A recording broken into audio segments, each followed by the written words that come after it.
भारतीय दारुल हुकूमत दिल्ली में इंसानी आबादी कुत्तों, बंदरों और दीगर जानवरों के साथ रहती है। ये एक ऐसा शहरी माहौलियाती निजाम है जो अब खतरे से दो चार है। यहाँ बुनियादी मसला आवारा कुत्तों की तेजी से बढ़ती तादाद है। इनकी तादाद एक अंदाजे के मुताबिक 1 मिलियन है।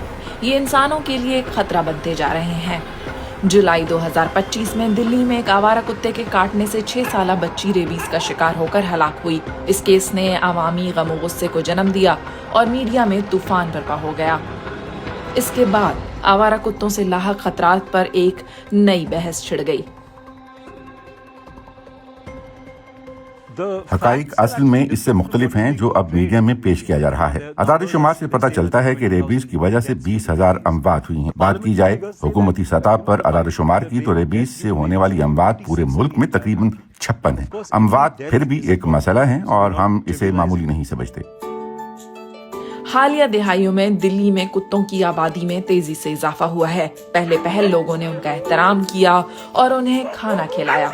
इस बात को मद्देनजर रखते हुए कि उनकी वजह से चूहे मंदिरों से और कीड़े अवाम की रिहाइश गाहों से दूर रहते हैं। लेकिन पिछले 50 सालों में यहाँ इंसानी आबादी में 10 गुना इजाफा हुआ है। जैसे जैसे नई आबादियां वजूद में आईं, कुत्तों के साथ लोगों का रवैया तब्दील हो गया। कभी जो जानदार दोस्त हुआ करते थे, अब खतरनाक बीमारियां फैलाने वाले जानवर के तौर पर देखे जाने लगे।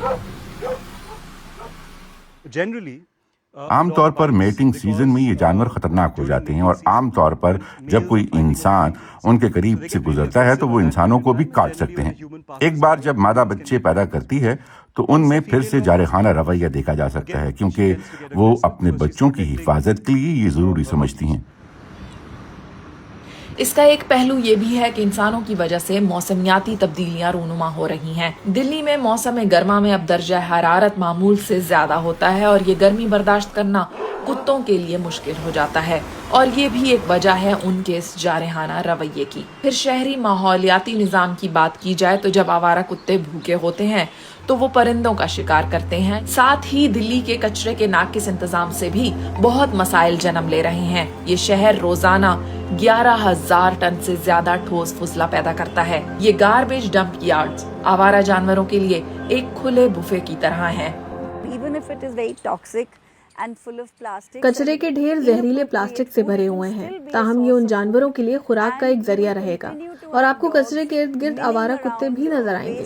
फिर उसके बायस कुत्तों के खिलाफ बनाया जाने वाला कोई मंसूबा कारगर साबित नहीं होगा जब तक इस फुजले का मसला हल नहीं होता। कचरे के ढेर आवारा कुत्तों के अलावा चूहों और बंदरों की भी आमाजगाह होते हैं। तो कुत्तों का मसला हल हो भी जाए तो रेबीज का मसला वहीं का वहीं रहेगा। रेबीज आवारा कुत्तों से होने वाली एक खतरनाक बीमारी है। बरवक्त इलाज न होने पर ये जानलेवा भी साबित हो सकती है। अगरचे रेबीज एक जानलेवा बीमारी है, लेकिन इससे बचाव मुमकिन है। अगर किसी शख्स को आवारा कुत्ता काट ले तो फौरी तौर पर कुछ हिफाजती इक़दाम करना जरूरी है। सबसे पहले जख्म को बहते पानी में कम से कम 15 मिनट तक साबुन से धोना चाहिए। इसके बाद फौरन डॉक्टर से रजू करना लाजिम है ताकि वैक्सीन लगवाई जा सके और तिब्बी मशवरे पर अमल किया जा सके। आलमी इदारा सेहत की जानिब से इस मसले के हल के लिए एनिमल बर्थ कंट्रोल प्रोग्राम की तजवीज दी जाती रही है। WHO के मुताबिक इन जानवरों की नसबंदी की जाए और वैक्सीनेशन भी, लेकिन दिल्ली में इसका नफाज शायद मुमकिन नहीं। इसके लिए बहुत कम तरबियत याफ्ता अमला मौजूद है और सफाई का नाकिस निजाम इस मसले के हल में एक और बड़ी रुकावट है।